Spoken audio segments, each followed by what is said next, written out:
All right, and you can see where the flue sensor is, and I'm gonna remove that, unscrew it, and then check its resistance. All right, now I'm testing the new flue sensor, and it's giving me a reading of 4.48 ohms, which is in the good ballpark. Okay, now I'm testing the old flue sensor, and as you can see, it's trying to find, it doesn't even register. So obviously there's a short in there or something. But even a novice like myself can tell that there's something wrong with the old one. And it was giving me the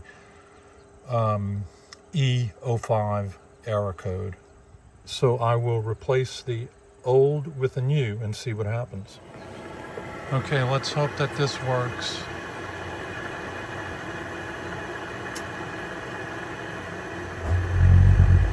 Turn up.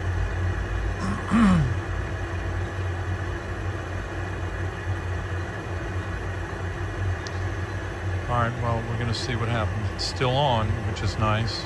Usually it shuts off almost immediately.